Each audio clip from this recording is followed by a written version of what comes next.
is advised.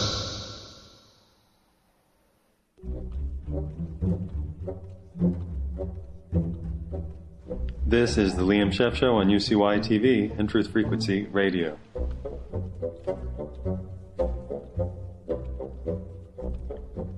I want to talk a little about the Weston A. Price Foundation. It's a group that was named for a dentist who took a trip, a number of trips, significant number of trips in the 1930s. Florida, Pacific Northwest, South Sea Islands, I think New Zealand. I think he encountered, I think you would call it Oceania then, and what we would, parts of what we call Polynesia. I believe he encountered what we now understand are the Maori,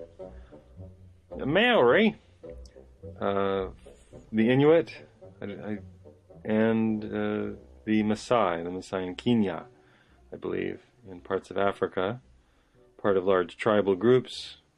What do you want to call them? Herding people.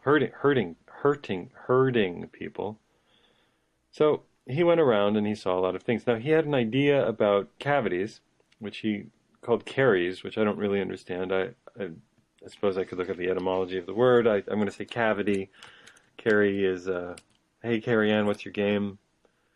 Can anybody play 16th century from Latin decay and crumbling of a tooth or bone? But a cavity is a hole, cavities. Cavity, do you carry cavities? Do you have any cavities? No, we're all out. He decided that cavities were formed not just because of a particular food. Well, let me see if I can read this to you. Review of Dr. Price's nutrition. Dentist Price's. Shouldn't we call people by what they actually do? Review of Dentist Price's nutrition and physical degeneration. Isn't doctor too loose a term? You know, I had a music teacher who was Dr. Goodman, and you just think, can't you be music man Goodman? Music man teacher? Music guy. I think doctor is very specific, and I understand it came from the Latin and was about the university system. Nevertheless, all right. This book goes far to establish what many have already believed. Now, this is the 1930s. That defective nutrition is the cause of deficiencies. Isn't that defective and deficiencies in the same sentence? Which lead to tooth decay, as well as to other ills of the human body, of which caries or cavities are only one evidence. Whether this is due to deficiency in one substance or several is not known. Well, he's not kidding. This review of the time, let me see who gave the review. American Journal of Public Health American Journal of Public Health probably at the time. So this book goes far to establish whether it's due to deficiency in one substance or several is not known. Instead of putting the blame for cavities in one particular type of food, such as carbohydrates, well, why would we do that? The author believes that we should lay more stress on the lack of some factor, factor X, the presence of which is necessary to prevent the untoward, Belvedere, that was untoward, action which we now believe is the cause of cavities, he says, caries. Hey, Carrie Ann. That was about Mary Ann Faithfull, by the way. Hey, Carrie Ann, what's your game now? He has compiled an impressive volume of evidence to support this contention. Well, has he? Has he, then?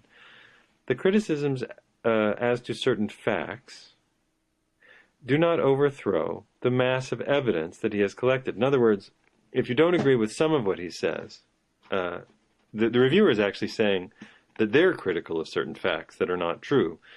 Do not overthrow the massive evidence that he has collected showing the relation between faulty nutrition and faulty teeth. Well, while the book is very interesting, we consider it is also a most important contribution to the understanding of its primary object, namely the determination of the cause of dental cavities. The makeup and printing are excellent. Oh, thank you.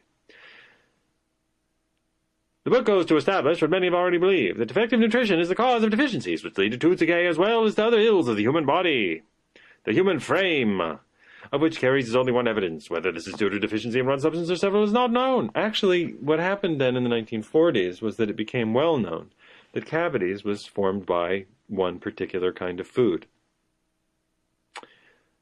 not by a deficiency of others. Cavities, rotten teeth, were caused by one kind of food. Now, nutritional deficiency going through the entire body could be caused, by many things, and it clearly could be seen as multifactorial, and you might even want to treat it as being multifactorial. But cavities themselves are caused, and it became understood, by sticky carbohydrates, which adhere to teeth after eating, are high in sugar, C6H12O6, which is a favorite food of a number of bacteria, particularly something called Streptococcus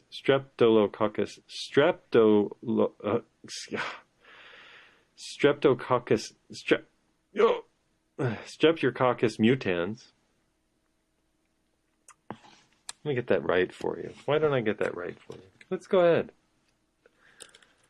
Streptococcus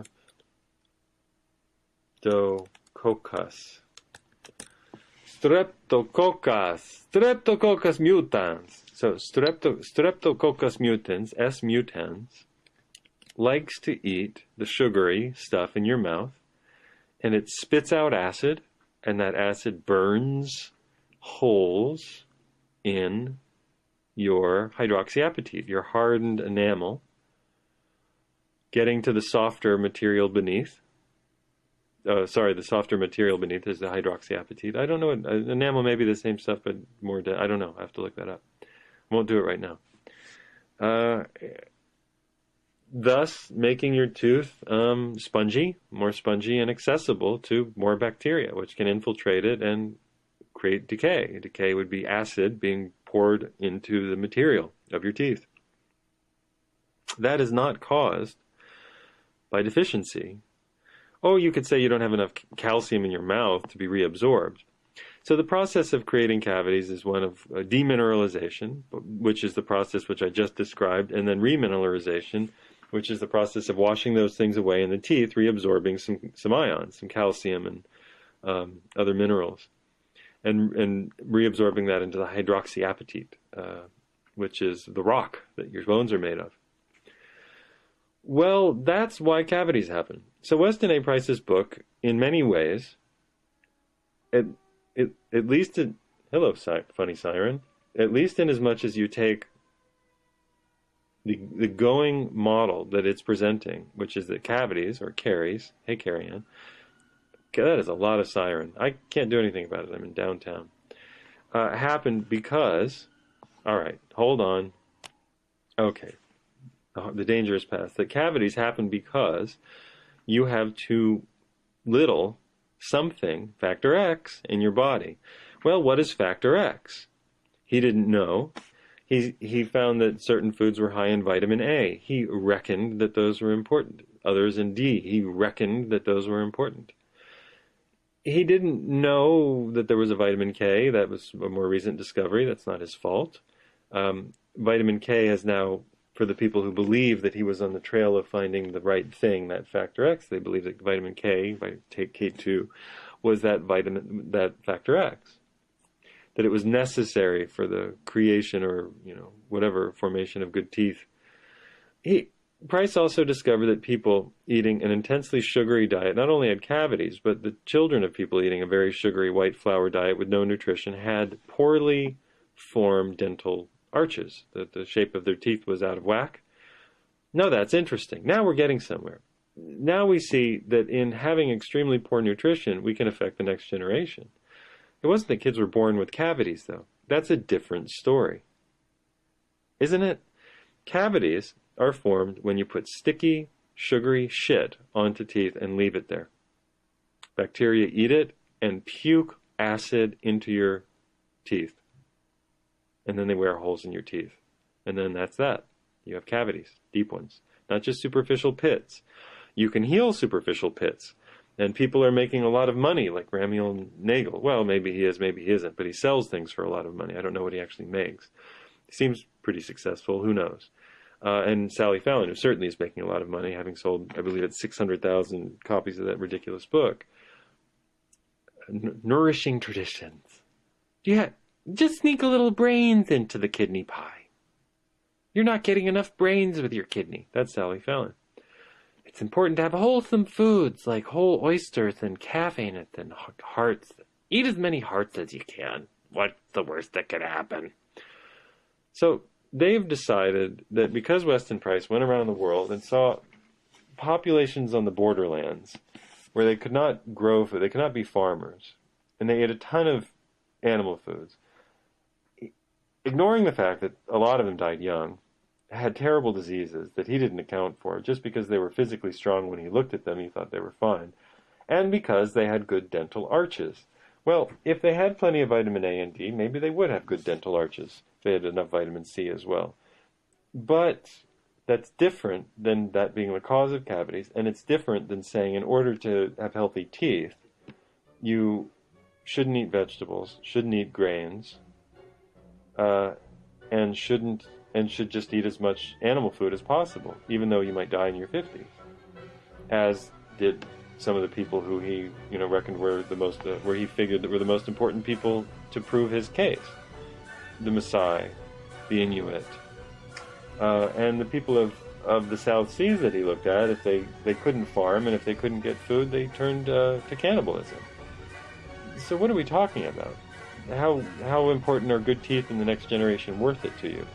Eating a little bit of long pig? The Weston A. Price Foundation is, if I said that it was founded on a tissue of lies, that would be an unfair slight to somebody who in the 1930s was trying to understand something. He didn't do anything really regarding a controlled trial, though, in which he took a population. Well, he did, but he didn't believe it. He had a population of people who were eating Western food, and Western food at that point was pounds and pounds and pounds of white sugar, white flour, white bread, and tinned milk. Nothing with any vitamins, nutrients, everything in probably terrible lead tins or aluminum tins that were incredibly toxic, and then food that had absolutely no nutritional value of any sort. And he found that they had bad teeth, and he found that their children had poorly formed mouths and facial structures, which is interesting, which is to say that white flour, which has no nutrition, and white sugar, oh, damn it, being downtown, among the sirens, just say a little prayer. It could be, just hope that it's all right. All right, 1 second, just going to pause. All right, hopefully they're getting that cat out of the tree, and I hope that's all it is. So the Price Foundation now sells itself on the, fatty wings of Sally Fallon, that you're really just supposed to eat as many large animal kidneys and organs as possible. You should suffuse everything with lard, soak everything in butter, fry your bacon in butter. They think that the reason you're healthy is because you have some vitamin A and vitamin D and vitamin K. That's certainly part of being healthy, but it's also intensely healthy to have plenty of fiber and not too much vitamin A and not too much vitamin D and not too much vitamin K. Also not too much iron, which can kill you. So can too much of any other fat-soluble vitamin. They don't seem to worry about that. Instead, they turn their attention to soy, which in any reasonable appraisal would be seen to have anti-cancer properties, anti-heart disease properties, and many other beneficial factors that have been reviewed for many, many, many, many generations now in the medical literature and thousands of years in Asia. We see the anti-cancer properties in large populations that, even though some of them do eat large amounts of pork like the Germans, as the Okinawans do, they don't get cancer, and they're the one of the oldest lived populations on Earth. They eat more tofu per person than any place on Earth. Even more than vegans. They just eat tofu. No, it's not all fermented tofu. They just take tofu, they chop it up in blocks, and they fry it. They stir fry it. They eat it in every which way you can. Because soy, the phytoestrogens in soy, which sounds so scary, actually block the mammalian estrogens in cows, which sound even more scary. Because they are mammalian and they actually promote the transcription of the problematic elements in cells which seem to relate more to hormonal cancers.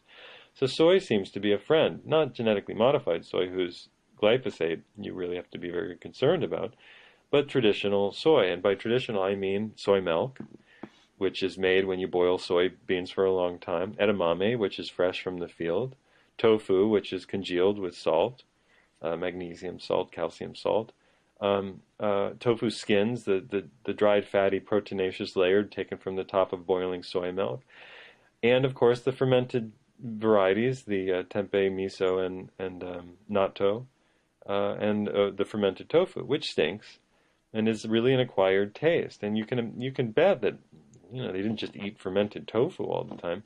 The reason people fermented things in the old world, by the way, was because they didn't have, ready? Yeah, refrigerators, right? So they fermented things so they could keep them for more than 3 days. And you can say that had some beneficial effects, and it probably did. On the other hand, if they couldn't ferment all the time and they had to have fresh food all the time, they would probably be pretty healthy too. What are you going to do? There's some people who lived in hot weather and they picked fresh things all the time, and most of their diet was fresh. They didn't have stench pots going as the northern people did and people in cold weather did to just keep things for long, long periods of time. The Maasai, who have a very difficult time coming by cooking fuel, of course fermented grain and beat it to a pulp so that they didn't have to cook it for very long. But the Sally Fallon Brigade doesn't like to think about why it's making food recommendations. It simply likes to say that they do this, and so we should too. The Maasai have an average lifespan in the 40s, which means that they start dying in droves in the 40s and 50s, and very few of them make it into their 60s. And a lot of them die in childhood. So they also have heart disease. Well, I should say they have atherosclerosis, but the diet of the Maasai are the tribal people who move cows along. It was thought or imagined that they lived on beef. But of course, if you're a tribal nomadic people, you can't kill your cows. That's your money. You trade them, and then you milk them. The Maasai live on milk and blood. They puncture the arterial, the neck artery. I can't remember what that's called. Venous. I can't remember. But they puncture one of the neck arteries, and the blood spurts out. They collect it in a gourd, and then they patch the thing with mud. They patch the cow with mud, and it heals. So, like vampires, they take blood and then they beat it with the mortar and pestle. They beat it with a heavy, probably a heavy pestle or maybe a rock until it's kind of congealed and like a mousse or a pudding, and that's food. And they drink a lot of fresh milk. We're supposed to think they're very healthy because Weston Price thought they were very healthy, but he didn't stick around to see how long they lived. And he didn't know how many of them died in childhood. All he was concerned about was that they didn't have cavities. And guess what? They didn't have cavities. Well, guess what? They didn't eat any grains, and they had no sugar. But that didn't mean they were healthy. They were incredibly skinny. They lived on about half of the calories that an American would today. So they were, oh God, damn it. It's Sirens City today. What? Well, I hope everybody's all right. Hold on. Anyway, you get the idea. So the Maasai eat a diet that you and I wouldn't want to eat, and of course they die young. Which isn't to say that we're all owed a very, very long life, but they do die young compared with, fat Westerners who eat a ton of sugar. So is it sugar that keeps you alive for a long time, or that kills you, or is it having simply enough calories? We can begin to see the patterns if we take in more information, but Weston Price didn't have that information. And he wasn't really interested in taking it in before he, formed his hypothesis. He was a very careless scientist in that way. He did form an hypothesis that he shouldn't have.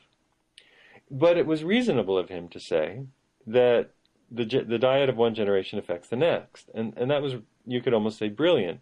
But the idea that cavities are then formed for the exact same reason misses the simple fact that cavities are a superficial phenomenon that happens to the outside of teeth. But the fascia, the construction of the body during the next generation is something that happens in utero, in the plastic stage. And when the fetus is being formed and the mother is eating terrible nutritionless food, you're going to have all kinds of problems, not just visible. Why there's a cult that follows him and soaks its grains for 18 hours in vinegar, water, before it dares eat them, is, I think, because of the American habit of liking cow, of liking to eat cows and their products. I do not like to eat cows, and I do not like to eat cow products. It is a simple preference. I relate too much to the animal. It's too much in my astrological sign. I don't like to eat them. I don't like to eat their products. I like to leave them alone. I just do. You can, whatever. Other animals I'm more likely to consider, small animals, fish, probably I'm much more willing to have a bite of, have some oil from, eat the eggs of. Large animals, not so much. But Americans come from that English tradition of believing that a king is a king only when he has a lot of beef. Well, nobody in history ate a lot of beef. Just the wealthy English, and of course every American who considers it his birthright. So we're stuck with a lot of problems. And those problems come out of a history that we don't understand. They come from a history that Weston Price didn't understand. And there's probably nothing any of us can do about it. My name is Liam Sheff. My book is Official Stories. This is American Heretic, my radio show, sometimes my video series. You can support this show by putting a couple dollars into the PayPal. I will be talking a lot more about food. I will be talking about the paleo diet, which is excruciatingly stupid. I will... stupefying. I will be talking about the Weston A. Price diet. I will be talking about the vegan diet. Oh, I know veganism isn't a diet, it's an ethical position, and maybe that's the problem with veganism. Because you might actually need to have a diet plan in order to truly be healthy. You might have to consider that, oh ethical vegans, as much as I feel for you. I think that it's time that we all have to grow out a little bit of simply being dietary protesters. I think that I will talk about that in the next segment. Again, put a couple of dollars into the PayPal kitty to keep my dental bills being paid. Yes, I've been a tooth grinder, and I've had too much sugar. But no more. No more. I have a very controversial issue I'll bring to the show soon. Fluoride. Well, we all know it's evil because we've been told that it's evil, and we know that it's evil because there's very good research that says that it is a toxic compound. You can find good research that says that putting it in water is damaging, and I think that that's fair. But I think we lost track of something. Why did people put fluoride in anything to begin with? Not just because they were trying to kill us. Actually, dentists thought that it protected teeth. Why did they think that? It's a fair question. And we will get to that during this show. We shall talk about fluoride a little bit.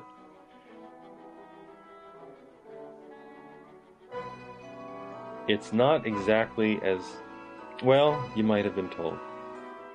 And I won't blow it for you, but it is interesting, and it's caused me to rethink what.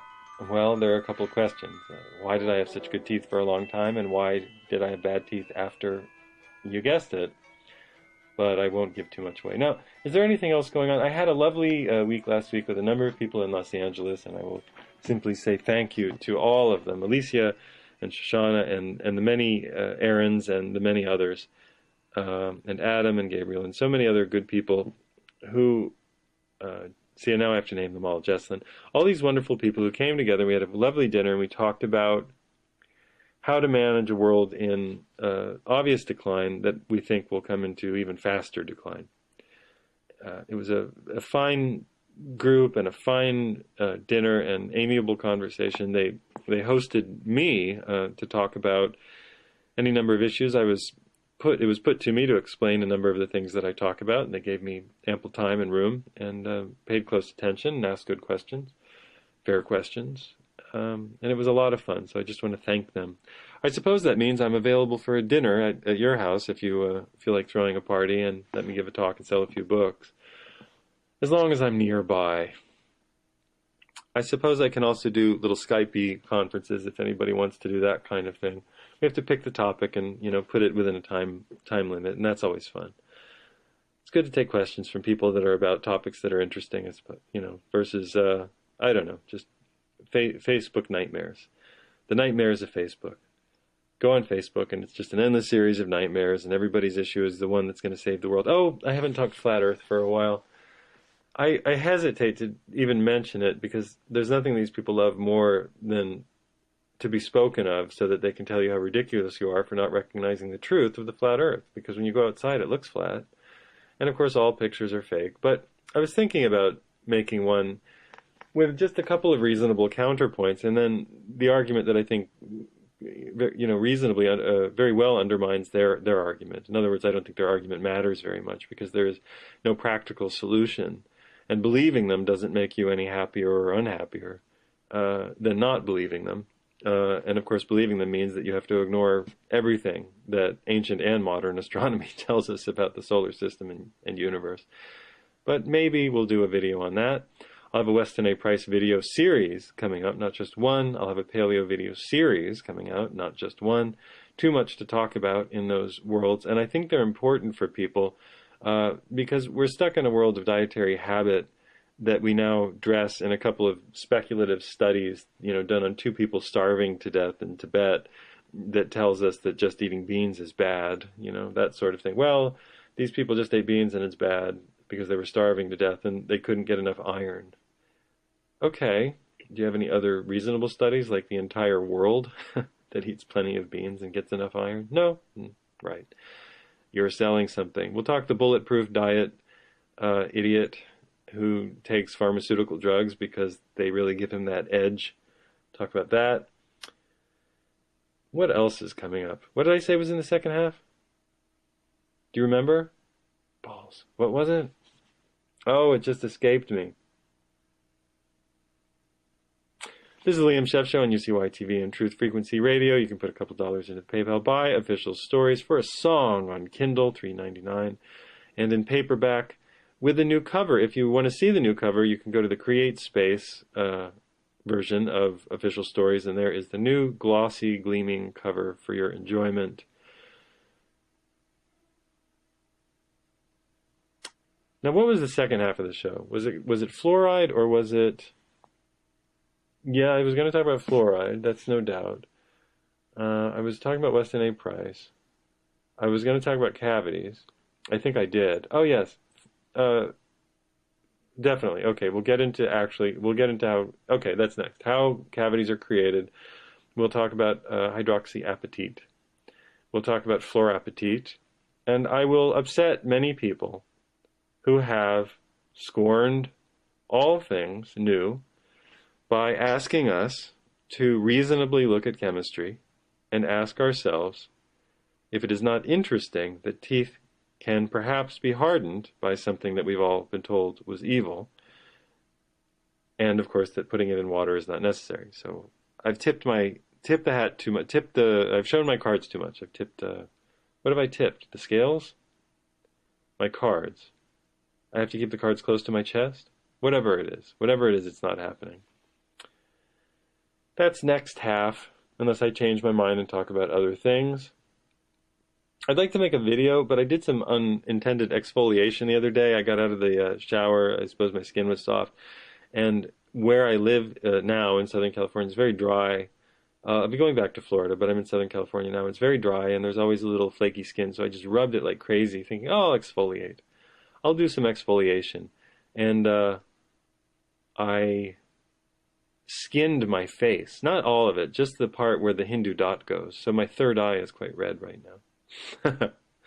And I have one of those little spots I get on my face every once in a while that I treat with CBD oil and hemp oil and frankincense.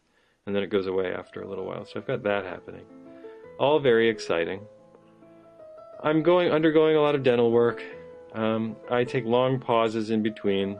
I hadn't gone to the dentist for about 20 years. I have had sketchy dental health in terms of flossing. I always brushed, but I brushed absent-mindedly with too much force and like I was sawing rather than carefully brushing. So take it from me, brush carefully, and we'll talk more about brushing in the next half. Thanks for sticking with me on the show today. I hope you thought a little more carefully about Weston Price. It's not the end of that conversation.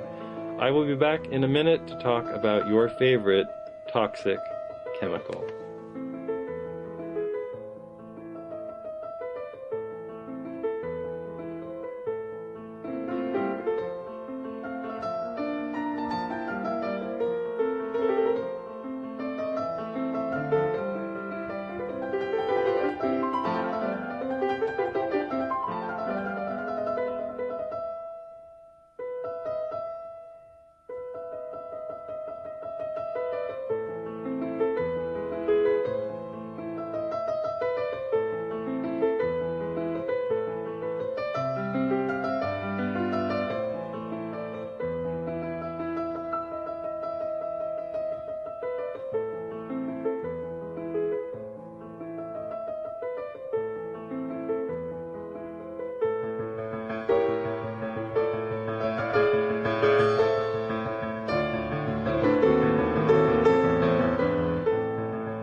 And welcome back to the Liam Chef Show on UCY TV, Truth Frequency Radio.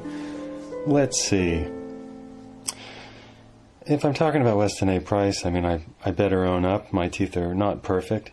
I never really had a cavity in the front of any tooth or the back of any tooth. That is, you know, the sides where things stick. Let's think about why that would be. Let's think about why that would be. I didn't have a good diet growing up, so there's no reason that I should have, I should have had really good teeth. But I had really great teeth, hard as a rock. I could crack popcorn kernels. I could eat anything I wanted to. Now, there came a time in my life where I was exposed to, activists, kind of hippie activists. And I remember being rather ridiculed by one of them, not one I liked, about using a fluoride toothpaste. So I stopped. And it was a few years later that I noticed that a tooth was hurting, and I know a gum had been really pushed up, and I wondered why.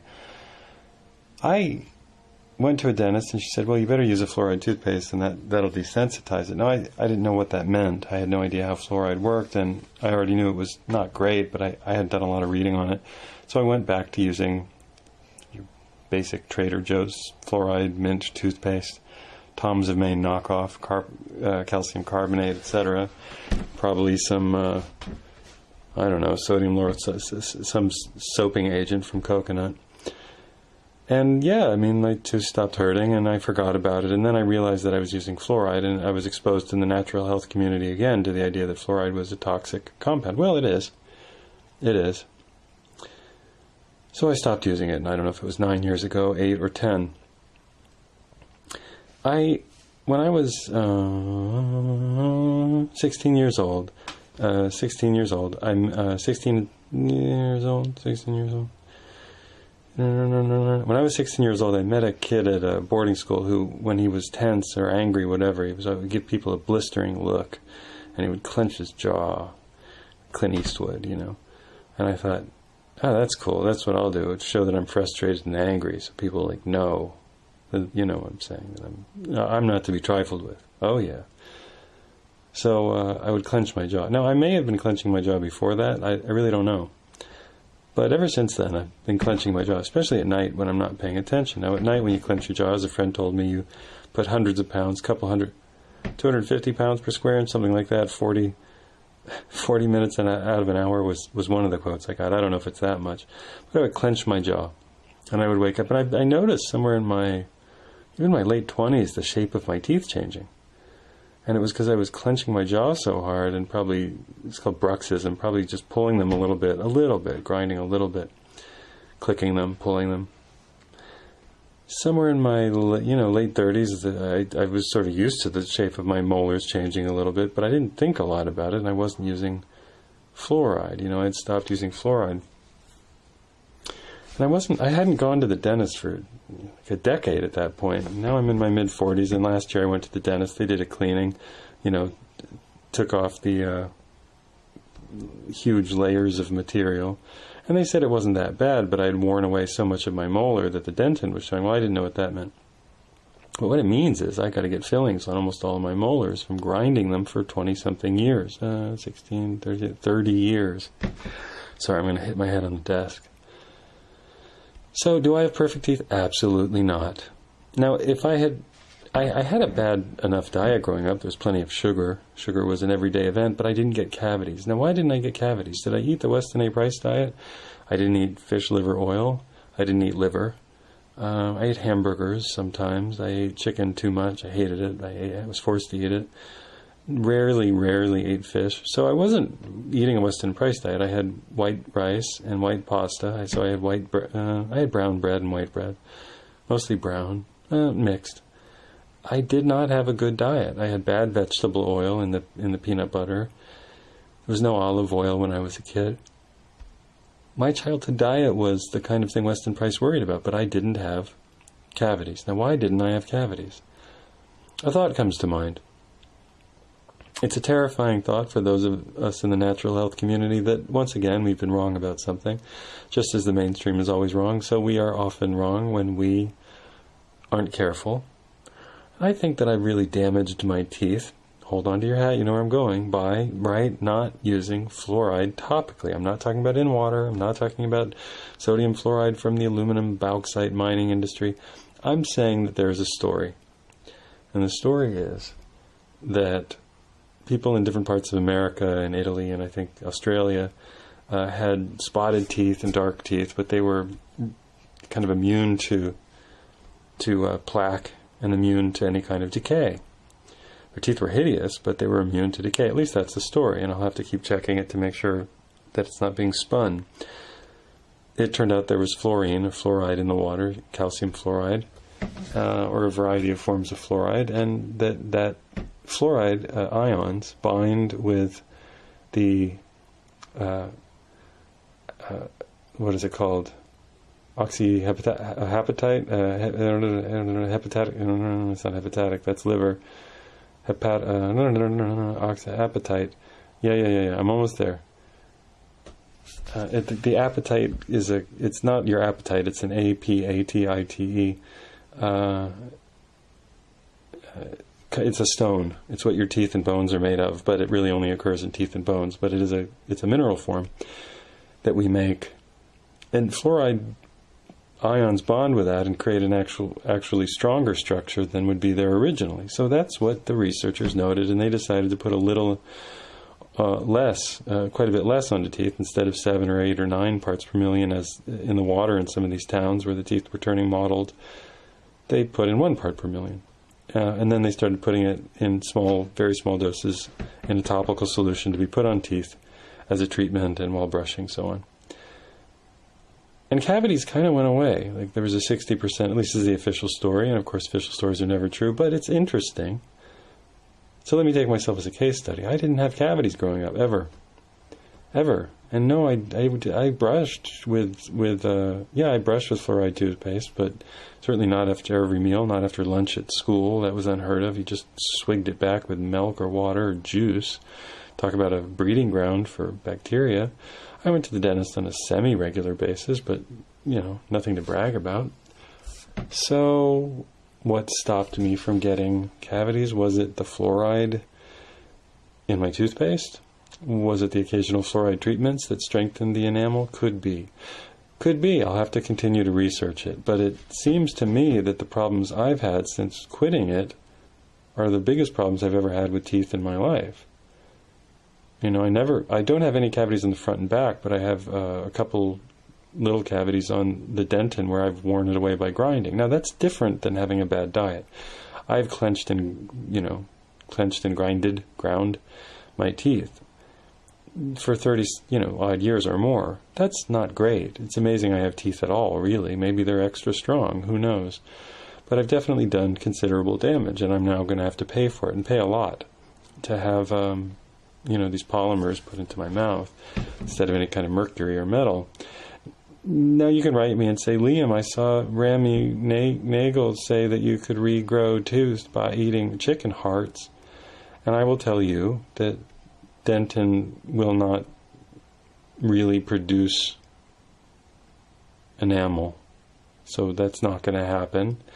Although I'm perfectly willing to increase my levels of fat-soluble vitamins, even some cod liver oil, I'm looking at the work of the Weston A. Price followers, and what they're really doing is they seem to be taking rather shallow early cavities in children's teeth, which have a tendency to heal because everything in the body is still growing at that point.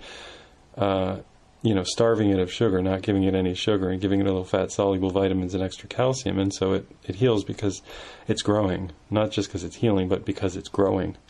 Just like a kid's bone, if a kid breaks his bone, he's much more likely to heal very quickly than an adult because he's growing. The bones are growing, so they just knit back together.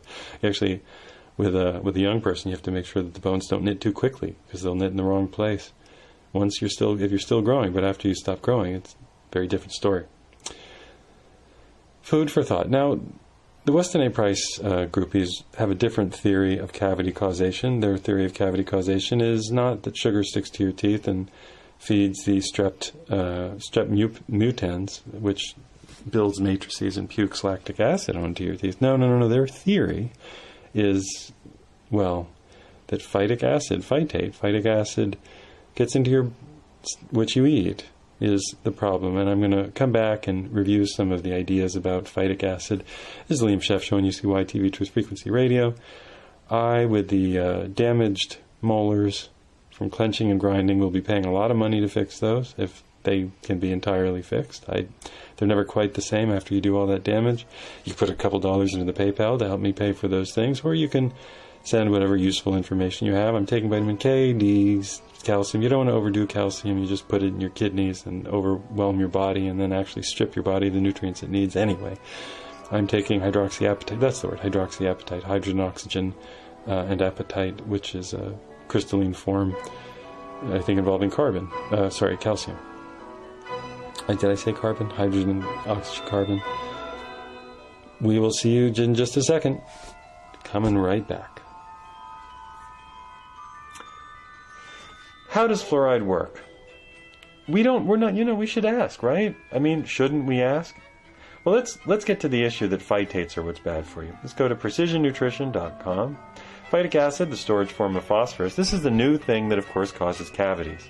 Phytic acid causes cavities because they say, the Weston Price Foundation, the leaders in misinformation, deep fuck think on the web, deeply fucking retarded think, take one idea and make it into every idea on the internet, totally biased and totally imbalanced. Yes, let's take one idea and make it totally imbalanced. Let's take one good idea, like there's some fat-soluble vitamin A and a little bit of animal food, and say the only thing you should eat are the internal organs of animals. No, fuck think. Let's call it fuck think. Deep group fuck think.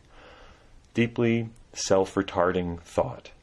Yes, it's the Weston A. Price Foundation. A Cleveland dentist who didn't understand anthropology is now God. Yay, we needed a new Yahweh, didn't we? It's a tooth Yahweh. And because there's some phytic acid in plants, well, let's read about phytic acid.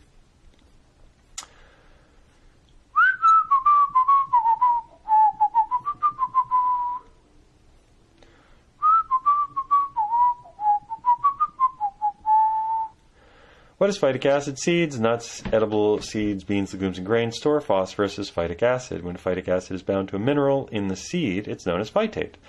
The table below compares various seed types according to their phytic acid content. Let's see, top to bottom. Wild rice is at the top. Is this in? No, it's not. It's not in any kind of order except alphabetical, which is pointless. Millet is at the bottom, but the range is low. Wheat bran is higher than wheat. Maize germ is higher than corn. Anyway, it's there. In beans, let's see, medium, low. Nuts, seeds, I'd say even higher.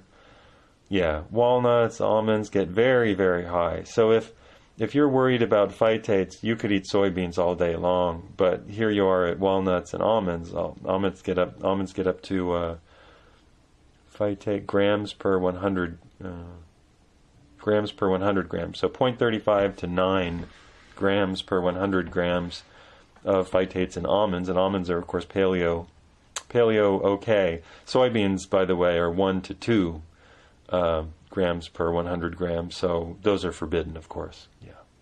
Great. Great. As you can see, phytic acid content varies greatly among plants due to the type of seed, environmental condition, climate, soil quality, etc.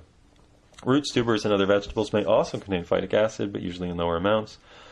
They say that the most concentrated sources tend to be whole grains and beans, but that's not true based on the chart above, so I'm not sure what they're talking about. They say it's found in the bran and in the cotyledon layer. Cotyledon, that's where the little leaves form in legumes. Let's look up cotyledon. I believe that's the thing that becomes the two little leaves. Let's look it up, shall we? Cotyledon.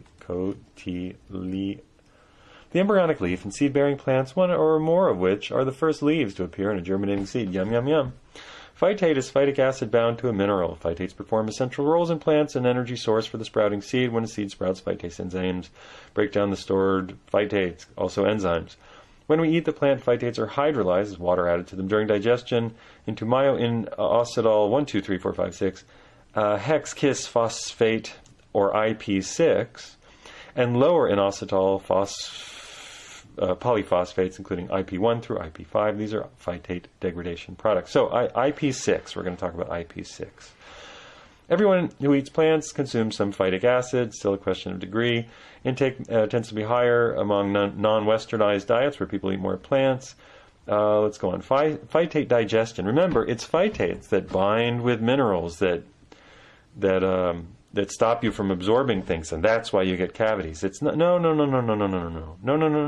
It's not sticky carbohydrates stuck to teeth. No. It's this thing that occurs in plants. Most phytates, 37 to 66%, let's call that at least half to 2/3, is degraded in the stomach and small intestines. Our bodies regulate phytate levels pretty well, adjusting uptake in the gut and excretion until the body levels come into balance. Oh, that doesn't sound bad. Vitamin D status in the body seems to influence how much phytate is actually retained. The more vitamin D, the more phytate retained. The less, the less.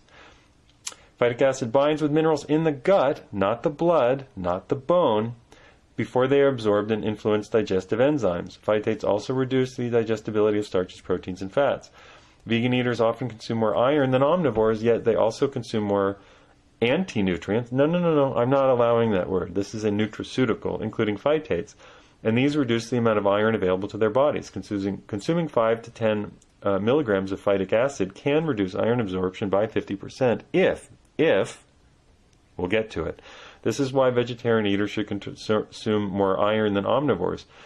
33 milligrams for vegetarian eaters and 18 milligrams for omnivores. Of course, omnivores tend to eat more bloody iron, heme iron, and vegetarians tend to eat more iron in general because there is iron in green leafy vegetables. Daily iron loss for men and women. Adult men lose 1 milligram of iron per day, and adult menstruating women lose 1.4. Well, what a tragedy. And we only eat milligrams and milligrams. We only need milligrams per day. I guess that parsley just won't cut it. I guess we really need to eat some cow balls and anus. While in the intestines, phytic acid can bind the minerals iron, zinc, and manganese. Once bound, they are excreted in waste. While in the intestines, not in the blood and not in the bone. So it is a lie that phytates rob your body of minerals. They may bind with stuff in your food, but that's it. While in the phytates, phytic acid can bind with the minerals iron, zinc, and manganese. This can be a good or bad thing depending on the condition. Well, it's a potential benefits of phytic acid. Despite the potential drawbacks, phytic acid is similar in some ways to a vitamin, and metabolites of phytic acid have secondary messenger roles in cells. Messenger roles in cells, you say? Some experts even suggest, more than suggest, I think it's been demonstrated, phytic acid in whole grains and beans lend their apparent protective properties against cardiovascular disease, cancer, and diabetes. Remember, the grains with little to no phytic acid are the refined ones, and it is the unrefined grains that seem extremely protective against heart disease, cancer, and diabetes. So IP6 is being studied as a very powerful anti-cancer, anti-heart disease medication, nutraceutical. Did I say that already? The supplement industry has already caught on to this. Have you ever seen a bottle of inositol hexaphosphate, or IP6? That is phytic acid as a pill.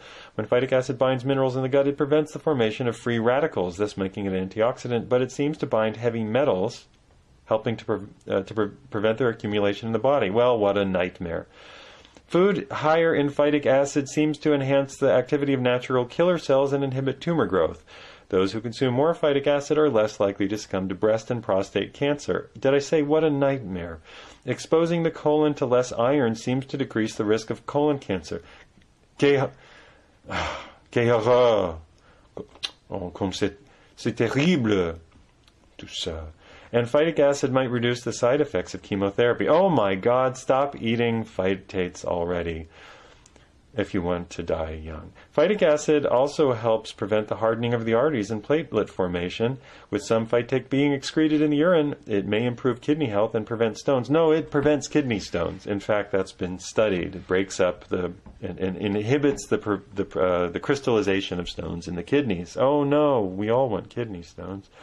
Phytic acid plays a role in pancreatic function and insulin secretion, and it may reduce the glycemic response for meals, meaning you feel full for longer. Oh no. Hemochromatosis, or iron overload, is a common genetic disorder that phytic acid's iron-binding properties can protect against or reduce. Well, what a terrible thing. Is phytic acid worth worrying about? No. Maybe not for most of us, says the site. No, says me. One study showed that subjects consuming a Mediterranean-style diet, that's very vegetable and grain and bean heavy, isn't it? Yes, it is, other Liam. Included 1,000 to 2,000 milligrams of phytic acid per day. That's a lot. Gram or two of phytic acid did not suffer from reduced mineral bioavailability. At the same time, certain people may have to be more wary.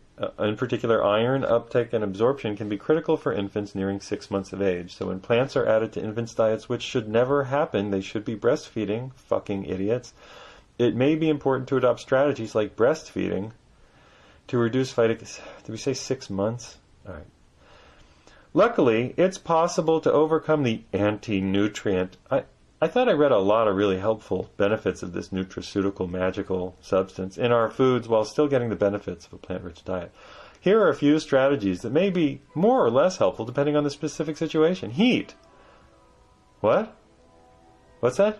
Heating foods can destroy small amounts of phytic acid. No, it can actually reduce most of the phytic acid in food, but you know that. Milling grains and removing the bran decreases phytic acid. Unfortunately, milling tends to remove many of the minerals. Removing the bran and then enriching a food with minerals might allow for enhanced nutrient absorption in the body. How about just not worrying about it so much? Soaking beans and grains can reduce phytic acid and make them more digestible. Of course, so soak them. Also, eat them. Also, heat them. Also, eat some raw and some cooked. Whatever happened to a little bit or some? Whatever happened to eat some foods raw and some foods cooked? Fermentation and bread leavening can help break down phytic acid due to the activation of natural phytase enzymes. This is big stuff since myoinositol phosphates, or IP6, with fewer than 5 phosphate groups don't inhibit zinc absorption, IP1 to 4. Oh, sorry, I got it wrong. And those with fewer than 3 phosphate groups don't inhibit iron absorption. You know what? We get enough iron. Everybody has enough iron. And if you don't, eat some parsley. Also, you know what? If you want to eat some liver. But shut up. The grains will protect you from getting sick. The grains will protect you from getting sick from the liver. Welcome to a world of sight and sound, of having just enough and not too much. Sprouting and malting enhances native phytase activity in plants and thus decreases phytic acid. Vitamin C, what's that? Citric acid? What? Vitamin C? You mean the stuff that and the parsley and the green vegetables that you put on your food and the lemon that you squeeze in? And what? No. What? You're saying that if I eat some green peppers or tomatoes with my food, Vitamin C appears strong enough to overcome vitamin C overcomes phytic acid. In one study, adding 50 milligrams of vitamin C, not 50 milligrams, how would I ever eat 50 milligrams of vitamin C, counteracted the phytic acid load of a meal. How much is 50 milligrams? In another study, 80 milligrams of ascorbic acid, vitamin C, counteracted 25 milligrams of phytic acid. Well, I could never eat 80 milligrams. After all, I could never eat 50 milligrams. After all, how much vitamin C would a teaspoon of vitamin C? Clickety, clickety, clickety, click. Seems a teaspoon is 5,000 milligrams. So what?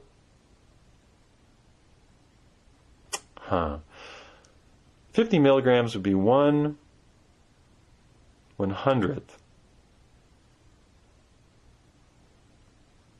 of a teaspoon. God, that sucks. How will you ever eat 1/100th of a teaspoon of vitamin C? How would you ever do it? That can't be right. A teaspoon is a teaspoon really 5,000 milligrams? Liam, liar, sheaf. Let's see. 1 teaspoon, 5,000 mg. Online conversion, milligrams to teaspoons. 5 milliliters is 1 teaspoon. 5 milligrams per teaspoon. How do you convert milligrams to teaspoon? There are about 5,000 milligrams to each teaspoon. Back to the 50 milligrams. 50 times 10 would be 500. Times 10 would be 5,000. Therefore, to get that unbelievably high number of 50 milligrams of vitamin C,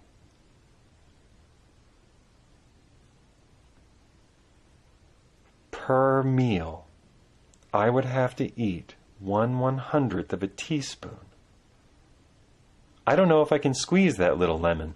Protein powders. During processing of plant-based protein powders, it's possible to de-phytonize blah, blah, blah. Seed-breeding animal proteins. Animal protein may enhance absorption of zinc, iron, and copper, all of which can kill you in extra large doses.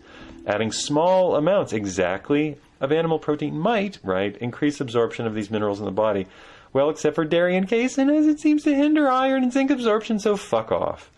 Gut health. A low pH in the gut enhances. I'm not saying don't eat animal foods. I'm saying have a little bit. Have a little bit. A low pH in the gut enhances iron absorption. Have good. What about vinegar? I wonder if. To reduce anti-nutrient effect of phytic acid in foods, try the following. Soak, sprout, ferment, and cook. Cook? You don't say. Plant foods. Consume vitamin C-rich foods with meals that contain phytic acid. Dense sources of vitamin C. Really, they're dense? Include guava, bell pepper, kiwi, oranges, grapefruit, strawberries, Brussels sprouts. No.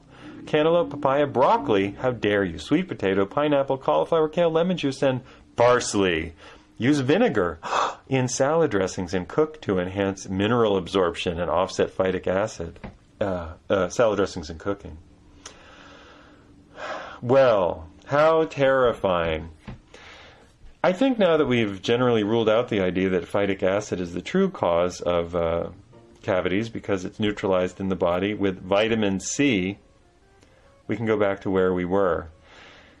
We're going to have to talk about fluoride. And we're not going to get through it on one show. So, for the rest of the show, enjoy the best of videos of the week. And know that it's coming up. Know that I'm going to be talking about fluoride. I will be reading to you about fluoride. I will not be advocating fluoride in the water. I'm talking about the safest form of tooth topical fluoride. If I could get the last 10 years of brushing hard back, instead of doing that, just using fluoride and brushing sloppily the way I did all my life, and have better teeth now, I would. Excuse me, that was a burp. And I can't do anything about it. It must be the phytic acid. It's made me go crazy. That was kind of a weird sounding burp. It was kind of unpleasant.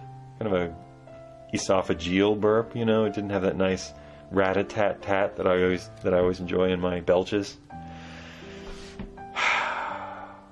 Next up, dental remineralization. Yes, next week.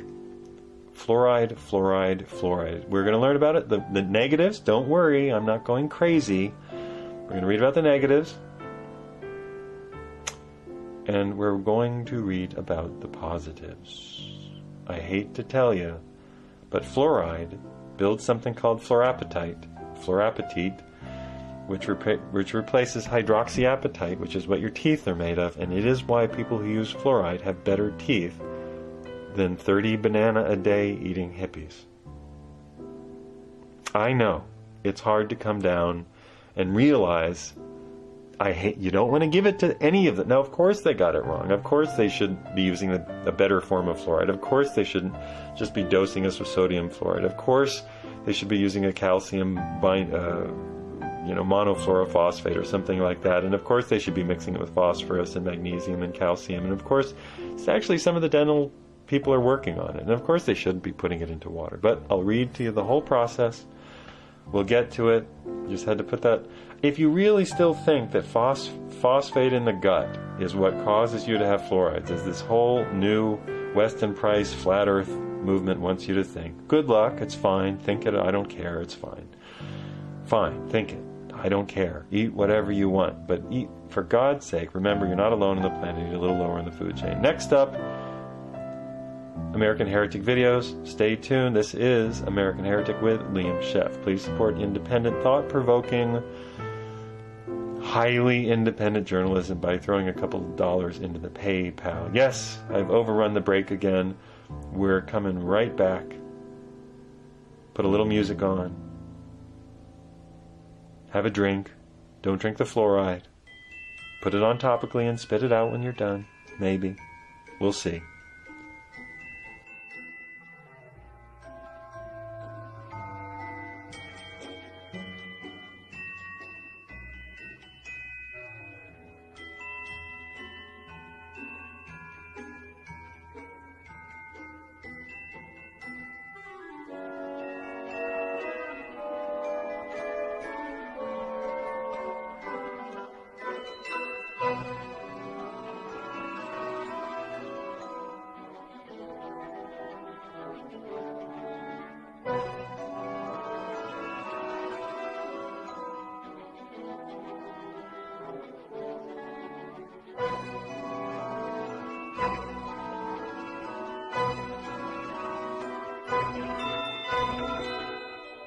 Hi, and welcome back to the Liam Sheff Show on UCY TV Truth Frequency Radio.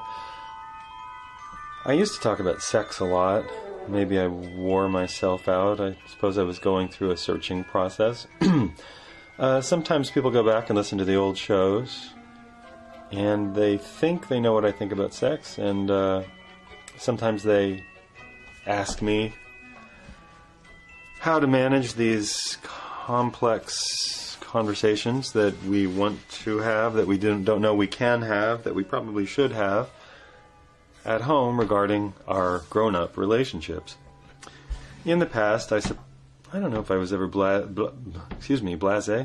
also blousy. I don't know if I was ever blousy about it, and I apologize if I was. I might have been. I didn't mean to be. I'm going to talk a little about it. I got some requests to talk about sex. So, here we go.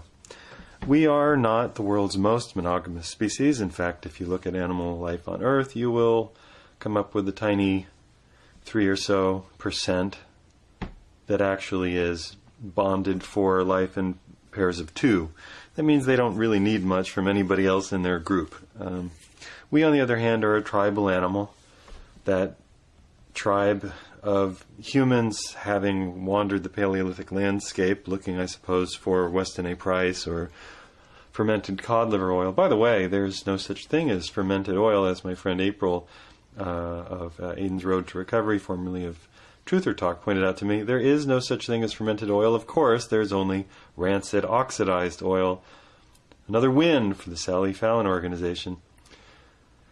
So back there in the Paleolithic era, the pre-agricultural era, when we were wandering about in tribes, fairly large, couple 100, 50, depending. Of course, we didn't bond in little groups of 2 as a means of supporting ourselves. Rather, there was probably the stuff that the men did, stuff that the women did, stuff that the people did together, stuff that the young people did, stuff that the teenagers did in terms of foraging or learning to do certain things or looking after the very young ones. There were the things that the pregnant women did as a group in terms of, well, feeding the children. In fact, any child is as good as your own when you're in a tribe because everybody has to be breastfed. if they're going to survive, and if they're deemed appropriate for survival, if they're strong enough. All societies are what we now would call eugenic. All tribal societies choose from the game of natural roulette who's going to survive. And some people, of course, have a better chance because they're better equipped, they're stronger, strong enough. They don't have to be super people, just strong enough and not terribly, terribly deficient. If they are terribly deficient, they may be exposed, left out to suffer. That can happen too. Many, many, many, many, many possibilities. So, how did we bond? Hard to know, but if you look at tribes around the world that are still practicing a hunter-gatherer-forager lifestyle, relationships don't really tend to be any kind of monogamous. What you instead have in the living record are that people get together for various purposes at various times. There are certainly some rules. The harder the land is to get food from, the more rules there are, the more women are managed, because managing women means managing, of course, pregnancy. And really that seems to be why women get managed in societies that have a hard scrabble, as they say, existence. So the Maasai really manage their women rather cruelly. The Trobriander really, is it Trobriander? No, the Yanomami really manage their women rather cruelty. And I suppose you could say their existence is more of a struggle in that there are too many of them perhaps in an area and they're always fighting with each other for resources. But give people like the Zoe people or the Masao historically, and you don't get women being managed so much as you get people having a variety of relationships over time. The tribe is always the tribe. You have to work very hard to be excluded from the tribe. You really have to create a lot of trouble. It's nothing that they want to do usually. So, given just the normal process of life, the normal process of whatever it is, the insignia of the tribe, tattooing or shoving a bone through some part of yourself to make sure that we know what tribe that you're one of us and not one of them or something like that, you're allowed to have a variety of relationships. And some of those will be sexual. And in all tribes, and you imagine all or most Paleolithic people, the idea of going off into your own little cave to the exclusion of others would not only not make sense, but it would cause you to die, because you wouldn't have the resource chain to keep yourselves alive. You imagine that it's easy to imagine then that we were more bonobo-y, that we exchanged pleasantries, the bonobo's handshake, a little in and out, fun stuff, more regularly. Also, the lack of very serious STDs, as far as anybody can tell, in the very, very, very ancient world, would have made it a much safer place to, have a little hanky-panky, have a little bit of fun. It became forbidden or managed in pastoral and herding cultures where women had to be managed and so on. There's a whole story about it. I've told it many times. It's told in several books, notably Sex at Dawn. There are also primitive books on primitive sexuality that take it from a variety of angles. Nobody, even Helen Fisher, who likes to argue for monogamy, isn't really able to argue for monogamy. She argues for special friend status, which I believe. I believe that there are some people who we just get along with better, who we enjoy, who we laugh with more, and who we enjoy sex with more. And who we very simple things. We sex, laughter, enjoy eating with, that kind of thing, that kind of passing the time thing. Now in the modern world, of course, we're whatever we are, business-oriented, intellectual. You find people you're as screwed up as, and so you think that that's a good relationship. Not really. You find people who are as intellectual as you are, you think that's a good relationship. Not really. It can be a good business relationship. It's not bloody likely to be a very good sexual relationship. Some people do have that, and I suppose they're lucky, but it's still a lot of work, because within any sexual relationship in which you're twosome, you will run up against the obstacle that is the human psyche. The human psyche can only take so much difference and interference and constant projection on one person before it feels the need for variety. Now, I have received some letters of late and some notices that somebody was telling me that they know what I think because they listened to my stuff. And I said, well, that was, that's like watching a movie that, a director made 10 years ago and saying, I know you. No, not really. This is stream of consciousness in the truest sense of the word. This radio show is a marker of the way I feel doing the show. I try to keep some of the bigger issues pretty consistent, but stuff about sexuality, that's very personal. It's going to come and go. I try to keep the research consistent. Let me say, if I've changed in my research point of view a little, it's because personal experience has influenced me to do so, or because I've had to rethink it. For example, if I was ever disposed to think as Christopher Robin, is it true that when people get together they have things on the side? Oh, poo. It's as Christopher Ryan of Sex at Dawn and his girlfriend, wife, partner, Casilda Jatha, say that life in the Stone Age was actually much easier than life as a farmer. I will now, if I was ever attuned into that, and I will disagree a little bit. Life on the farm is hard. Life as a hunter-gatherer, except in the most perfect climate, with the most abundant food, is also going to be challenging, because the world is challenging. And getting enough food, breaking it open, sharing it, cooking it, is going to be a particular kind of challenge. Perhaps it's not as much of a challenge as being an Inuit. If you're a nice semi-tropical forager, I'd rather be a semi-tropical forager. And I didn't say tropical, but semi-tropical forager, where you can get some protection from the elements, some change of season, some protection from the damned mosquitoes. I suppose you just have to cover yourself with mud all the time if you're in the tropics. I'd rather almost be a mid-season, like an Indian, a Native American, who do have to contend with winter and the cold, but also don't have to contend with the bugs that grow up where there is no winter.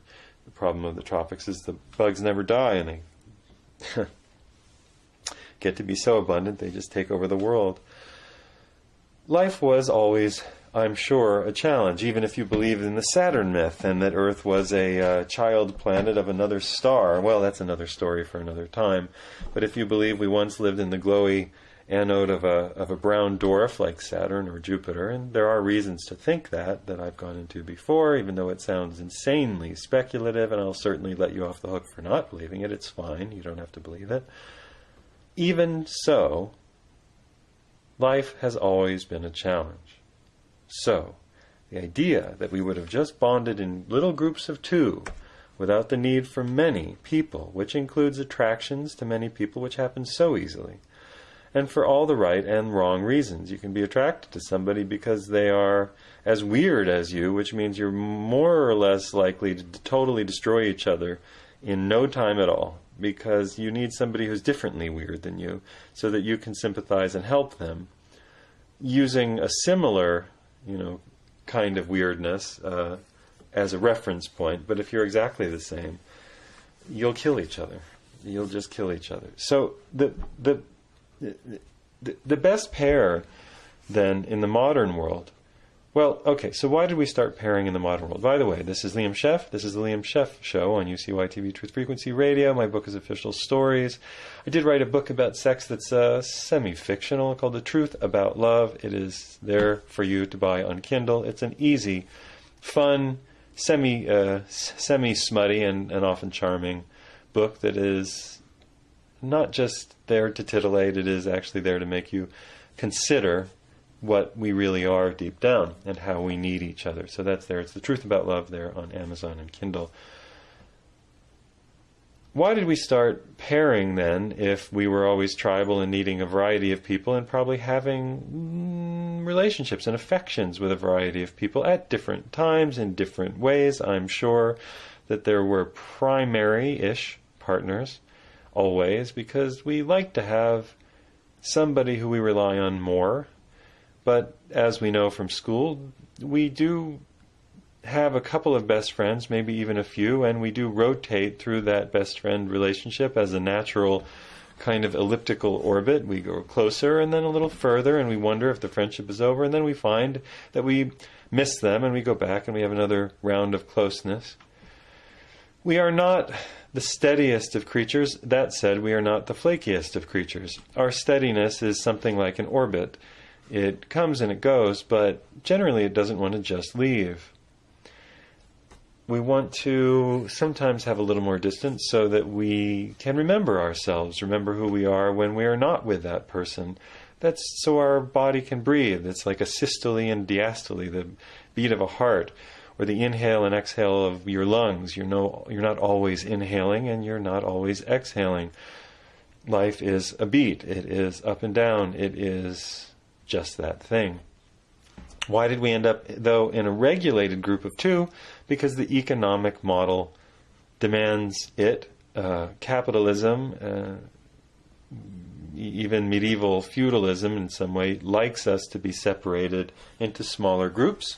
Those smaller groups are then isolated. You can, by virtue of shaming people, shaming them about being sexual, feeling sexual, thinking sexually, shaming them, you can get them to behave in almost any way you want, and to pay taxes or tithes to a church which tells you that it can absolve you of your very normal thoughts of finding people attractive. And once you're absolved from these very normal thoughts of finding people attractive, you will go and pray and put more money into their, PayPal donation box, otherwise known as the church coffer. Now we find ourselves in the modern era. We're totally dependent on gasoline and oil. We're married to oil much more than we really are to each other. And we live in what are artificially induced semi-monogamous relationships in which we ignore the fact that we're making out with the television all the time, watching whatever is sexy and new and daring on TV or Netflix or Amazon or whatever, and reading some sort of mock intellectual filth, again masquerading as academia or information, which is actually just titillation, which we like, which we should like. We should be able to talk about penises and vaginas in all the fun words we use for them in ways that excite us. There's nothing wrong with it. And I will even go further and say that flirting is fun. Now, to answer the question, some of the questions I've received. One, what do you think? I think I'm telling you what I think. And two, what do you do if you're in a long-term relationship and a little bit of the joy is gone? Well, remember that relationships, and I've talked about this, function on a variety of levels. They function to support the business arrangement, which is family or business. They function also to support your mutual interest as friends. You're there to be each other's therapist and listen, tolerate each other's weirdness, and help each other grow a little bit by pointing out when each of you could take a chance to, improve something. After all, you'll only let so many people close to you to give them the chance to criticize you that way, and hopefully they're nice about it, and they mean well, and they're not just being cunty, or shitty, or dicky, or pricky. The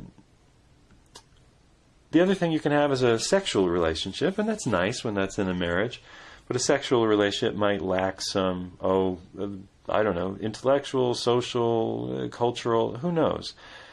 A good sexual relationship can keep a relationship going for a long time, but you're going to have to build in some of the conversation qualities and pieces because you may be very different. So you'll have to work on that, and you can't just work on it all the time. You do need to give each other a break sometimes. You're going to have to let each other do that. So the most important thing, if you haven't picked it out yet, in a relationship is actually giving each other a fucking break. The most important thing in a relationship is giving each other a break and saying, you know what, go flirt. Go be a person. It's fine. You know what? Go talk dirty to somebody online. Go send a picture of your something to somebody. Who cares? Let it turn you on. Let it turn you on. Go flirt. Go talk about how exciting it is to think about sex. Go have a fantasy and come back and tell me about it. Shock me a little bit. Indulge. Let's see how we do it. And we'll talk about if we're afraid. And what's the thing that we're afraid of? Losing each other? Let's say that we don't. Let's say that we make a promise. Not a promise to love, honor, and obey, but a promise to be loyal. And this took a long time for me to understand, by the way. To be loyal to each other's well-being. I believe that the most important thing in the world, in a relationship, is to be loyal to each other's well-being. Because the genital connection may slip, it may ebb, it may flow. It may be that elliptical orbit that I was talking about.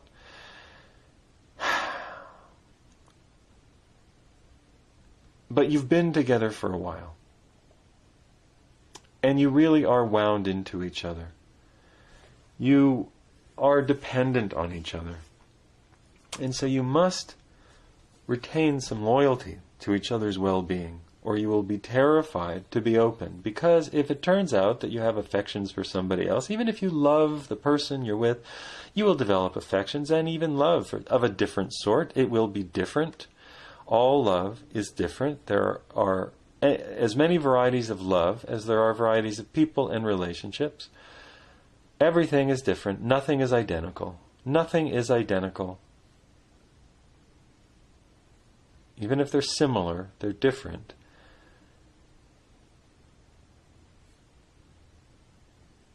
If we can retain a notion of loyalty to each other's well-being and approach each other with the grown-up sense of not abandoning each other, but allowing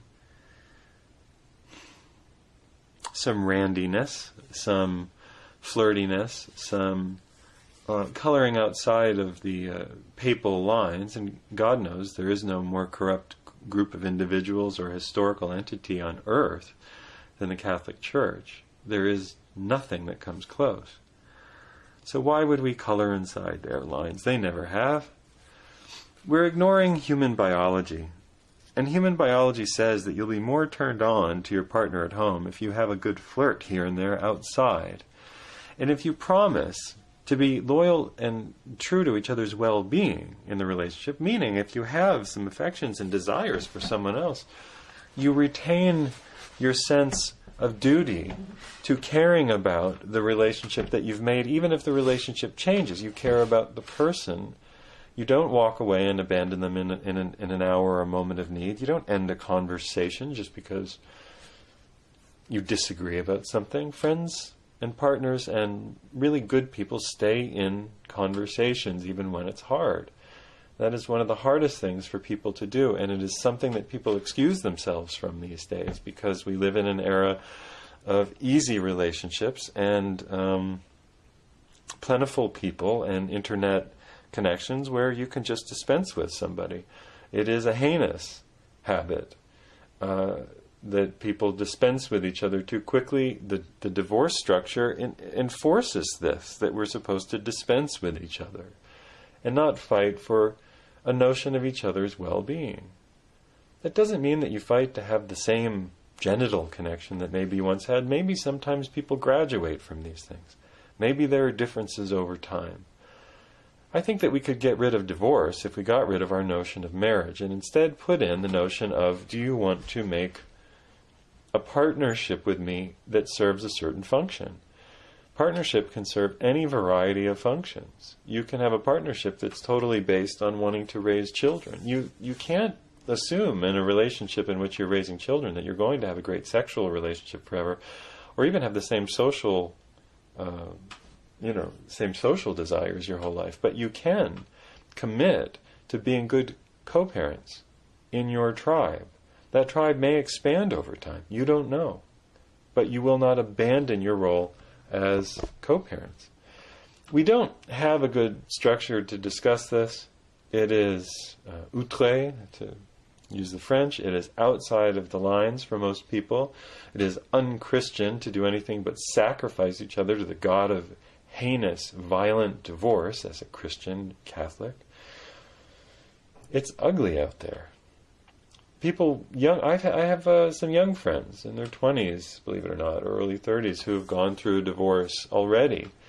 And they're so stung by the experience, they don't know if they can ever trust again. Well, they get back on the horse, and they forget it all, and they fall in love, and they forget, though, that people change.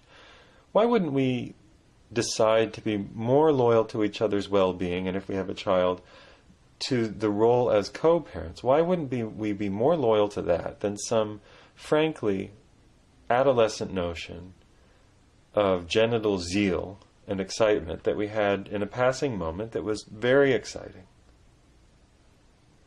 Why wouldn't we be more concerned about not making sure that we would never let each other starve, that we would always do our best for each other as grown-ups, as people? I don't mean as sexual servants, any of that stuff that comes in to these fundamentalist relationships where the wife's duty is to please the husband whether she likes it or not, that's not a grown-up relationship. That is pure slavery, and that happens all over the place. If you become brave enough, you may find that it is fun, if a little risky, but fun to talk to your partner about the things that you think about, your fantasies. That it is fun to admit that you get turned on sometimes by other people, but that you're not leaving each other as people. You're not going to just abandon each other as friends and partners in whatever your partnership is. There is nobody who can prescribe to you what the nature of your relationship will look like after opening it up a little. And I don't mean an opening it up to actually having sex with other people, but I know some very happy couples who have. As insane as that sounds to you, I know some very happy couples who have. And they've been together for a long time. I know couples who weren't getting along, who tried to involve some stunt driving, sexual stunts, and that's not what they needed. Sometimes people just need to know that they're going to be on each other's side when it comes to the big issues, like eating, having a place to sleep, being supported and making good decisions, and if you have kids, to raise them together. If you're at the end, if you're inside of a relationship, but most of the joie de vivre, or the excitement of the relationship is gone, but you have kids, and this is the question I was asked, what do? You have a very grown-up conversation with your partner and say, you and I will always be partners and always be co-parents in these ways. But would it be okay if we allowed ourselves, without involving the children, without telling the children, to have a little bit of a more open life? And slowly, as the children are old enough, we will talk with them about how people are really more tribal. We will only introduce the children to people, if we're seeing them, who are good people, who we've spent some time with, where we're not going to just jump. Of course, the problem with Western marriage is it forces people out of one lifeboat and desperately seeking another. We live in a lifeboat culture. We should live in a tribal culture. There are enough of us to support each other in groups, but we don't. We live terrible, terrible lives of, what is it, desperate lives? Lives of desperate, I can't remember. Something about desperation and isolation, but, oh yes, quiet desperation. We live lives of desperate isolation. We live terribly lonely, isolated lives. We flirt with somebody, get our feelings hurt, and just shut it down because we know we can't trust them. Well, we don't have the patience that we would have for a tribal member, let's say a childhood friend. We don't offer it to people because so many people in the culture don't know how to communicate and they don't know how to give. It is a mess out there.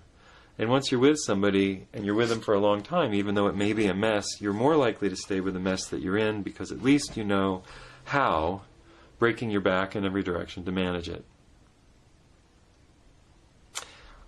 I'm advocating something radical. It's called being a fucking grown-up. It's hard as hell to do. It's hard to do. It is as hard to do as anything because you have to brave rejection. You have to say things like, I'm not sure the church got it exactly right. I'm not sure the church and state model really has our best interests at heart. We may need to expand our minds a little bit.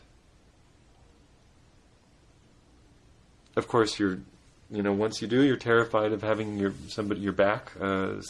back of the person you care about turned on you, and you're out of the lifeboat. We are a lifeboat culture.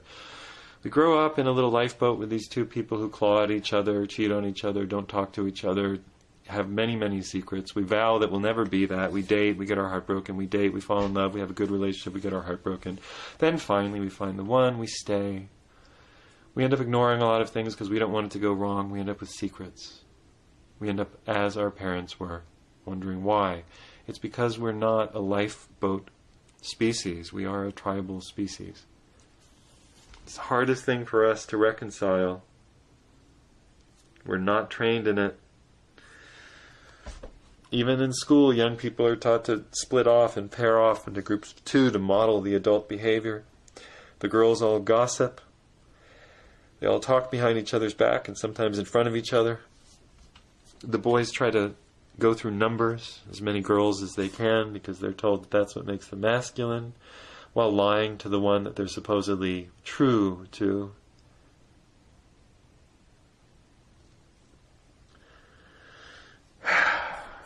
We don't know how to talk about sex, and I doubt this radio show is going to teach the whole world how to do it, but there's my answer. A couple people wrote and asked, and that is what I can give you today. This is Liam Sheff on the Liam Sheff Show, American Heretic. Our sex lives are not our own. Our food is not our own. Our world is really not our own. Our psyche is not our own. Nothing that we have has come to us naturally. It has all been passed to us through a system of economic manipulation so that we end up in smaller and smaller groups, more and more dependent on the oil-bearing state, which is running out of the thing that we're dependent on. How will it all end? With hunger, with famine, with difficulty, with a mass die-off, and a die-back to probably a rather brutally featured tribal group in which men, not just men, but an ugly kind of unrestrained masculine identity overrides all other thought. Let's try not to end up there. Let's try to develop some slightly conscious communities while we can. It'll be hard. It might just be worth it. I will see you after the break with some thoughts on, well, whatever comes to mind. This is the Liam Sheff Show. Please support independent journalism of every kind by putting a couple dollars into the PayPal link on the show, link on YouTube, or on my webpage, Facebook. Be right back.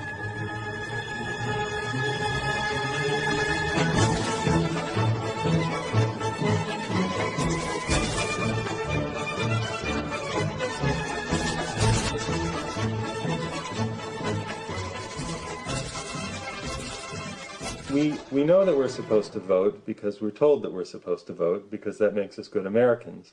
When I was a teenager, or a little later, I think 20s, I think there was something called Rock the Vote, and Madonna and other pop prostitutes came out and told us to vote, and voting was supposed to be cool. This was clearly an order from on high to get us all involved in the corrupt system of politicking. Now, as I've said before, our politicians, at least on the federal level, the national level, only have one job, really. Now, they pretend to care about everything, but their single most important job is in managing America's relationship with oil. Oil is the most important thing in the world. It's the most important thing in the country. It is the economy. There is no economy without oil. When people say the economy's bad, it means oil's too expensive or too scarce. It's that simple and straightforward. The economy is not bad because we have an abundance of oil. The economy is bad because we are either suffering for the cost of it because it's harder to get, or suffering in a dearth of it, or they're flooding the market with it to drown us, and so the market is becoming unstable and we're not quite sure where it's going. And actually the oil producing countries of the world were trying to outproduce the very expensive oil that we were producing here through fracking, which has destroyed many water tables and local environments. So oil is a kind of war that goes on, a proxy war. We used to fight land wars and naval wars, and now we fight many proxy wars in economics. To, I suppose, a seasoned historian and cultural student, you might think that an economic war is more suitable than an actual land war. And maybe it is, because it doesn't involve everybody on a big piece of land. But it's pretty dangerous anyway, and if we're fighting oil wars, it means that it's getting harder to get the stuff. In the 1900s, all the way through the 1930s, America was just in oil discovery after oil discovery. It was a non-stop flow that was Saudi Arabia, times whatever, to the world. We were the Saudi Arabia to the world, and because of American oil, World War II was won on the side of the Allies and not the Germans. We supplied 5 billion of the 6 billion barrels used to win the war. That's the official statistic. You can read The Prize by, is it Daniel Jurgen, to go through that in detail, and there's an excellent, there really is, it's a very good PBS series on on oil and the Rockefellers and the Barons and all that kind of stuff, for those of you interested in that. Oil is a fascinating topic, and it is the central of our body politic. We pretend that it's not, and we pretend that politics is about rights for transgendered kangaroos to go into any bathroom that they want to, and for people to get married in any way that they want to, but that's all irrelevant. That's all sort of late, Rousseauian social contract stuff. I'd like to talk a little about the difference between liberals and conservatives, though, because if politics is all about oil, and it is, under the skin, just beneath the surface, it's all about oil. It has to be, because we use 19 million barrels per day in this country. We used 29 billion barrels last year in the world, with a B, billion, 29 billion. I think we found worldwide, in terms of oil discovery, 3 or 4, probably less, which should indicate to you that we're in an extreme deficit of use versus discovery, which should indicate to all of those who took basic mathematics that we're deeply fucked in the near future, unless Tesla comes back, stops talking to his pigeons, and gives us all free energy that can somehow fly into internal combustion engines and make the 26 million trucks that deliver us everything that we use all day long run on free energy. I don't see that happening anytime soon. So it's all about the oil. Now, we pretend to have two political systems, two political bodies, one being Democratic and one being Republican. As I've said before, Democrat and Republican, democracy and Republica mean the same thing. I mean, rule by the people. Res publica and democracy, just one's in Greek and one's in Latin. Now, the Democrats take the Greek version, insert your own joke here if you have one, and the Republicans take the Roman version. America is much more like Rome than it is ancient Greece. Ancient Greece was city-states that fought with each other and destroyed each other. Ancient Rome collected all of its territories under one economic umbrella, didn't care what they worshipped as long as they worshipped with their taxes. That was all they had to do. Voting in the Roman Empire, not the Republic so much, but voting in the Roman Empire hardly mattered at all, because the emperor was in charge, the emperor and his best friends. And that's a lot like us. We do have a Senate, and they go and they make speeches to be played on C-SPAN, quoted by, a few journalists, and then ignored by anybody when the vote comes through. And we saw that with the voting for the Iraq War. It was just all a big fraud and a sham.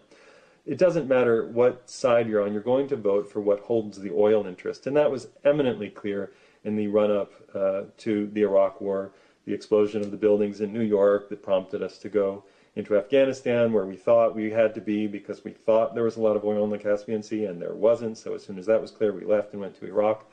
It's always been about the oil. Now, liberal and conservative. We have a modern meaning of liberal, which means that we love gay people, and I don't know what else it's supposed to mean. Conservative means that we love Disney movies, but we're mixed about gay marriage. I don't know what else it's supposed to mean. By the way, who do you think makes Disney movies? Gotcha, conservative Republicans.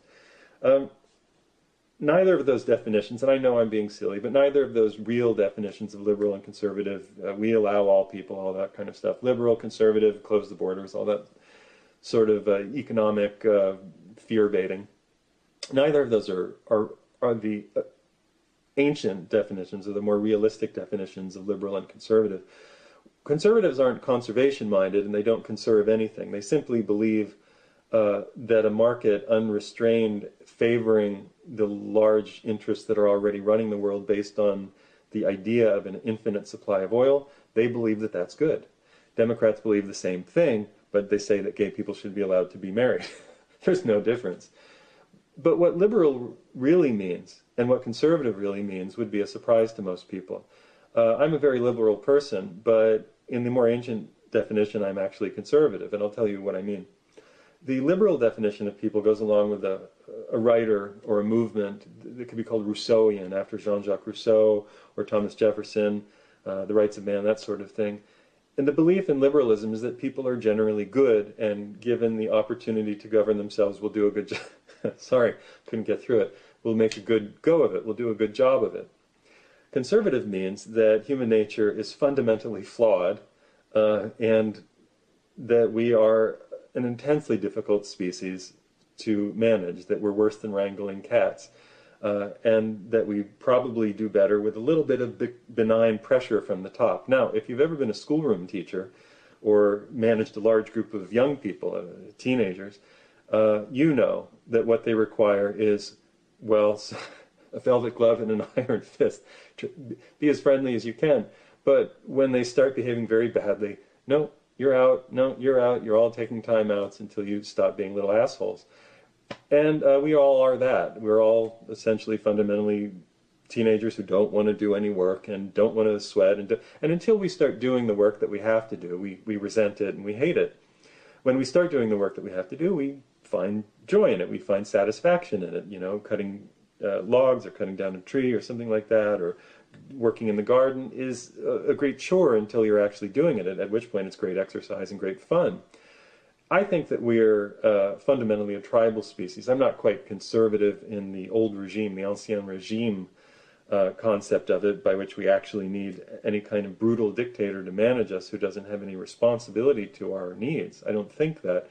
I also don't think that we're liberal in the sense that we should really think that voting matters. I think that what we are is tribal. And one reason I don't vote is because voting doesn't recognize the tribe. It only recognizes the tribe of Nike and Adidas and Apple and Mac and PC and Coke and Pepsi and Wendy's and McDonald's and Starbucks and, you know, Chipotle. And Chipotle didn't play nice with the tribal rules of better living through chemistry, and you saw what happened to them. I don't vote because we are a tribal species. And we have certain habits that can only be really managed effectively locally. And the only election I would ever vote in is a local election in my rotten borough.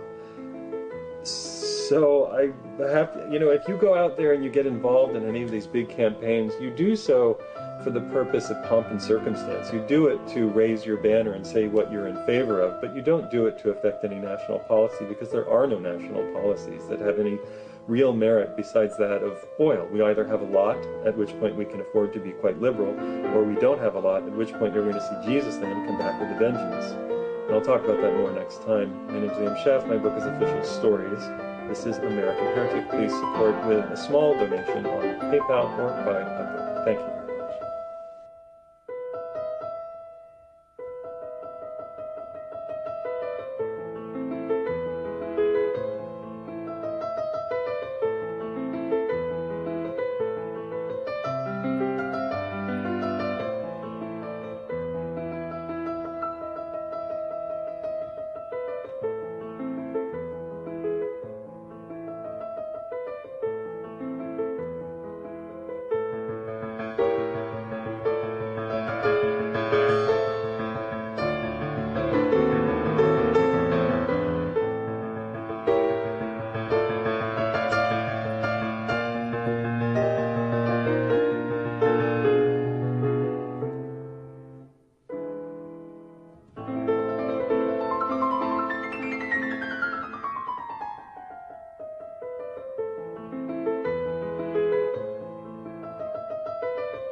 I've said before in my last video that I think Jesus land is waiting to come back to America, and anywhere that we pull back from having a secular, moderately secular government, we are in danger of having Leviticus take over.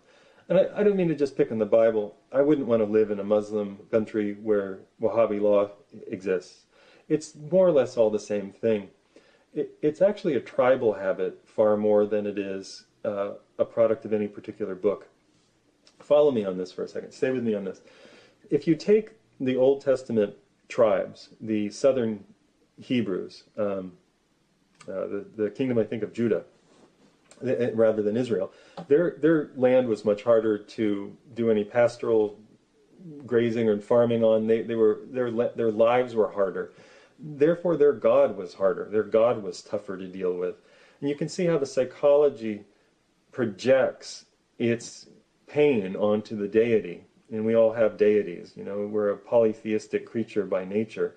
America worships Spider-Man, Batman, Superman, Wonder Woman, etc., etc., etc., Iron Man. We worship all of these figures of science, military-industrial complex, um, uh, animal, human gods, all blessed with all given the magical belief system that science projects it. So Iron Man is a scientific god. Spider-Man is explained by science, but none of in the old world you didn't need science to explain it. It's not really science that explains it. All you have to do is invoke it to say, oh, he was bitten by a radioactive spider, therefore he, what? Sorry? Oh, it's a suit that runs on a planet, and therefore he can take off at 600 miles per hour and not have a stroke and die. What? No, I'm sorry, he just died. He took off and he died. All of the capillaries burst. He's gone. We have our own gods, and we are very polytheistic. The ancient Hebrews were very polytheistic and had a variety of gods. They worshipped the Babylonian, Assyrian gods. The northern, do I have that right? The northern tribe had been subject slaves in Babylon.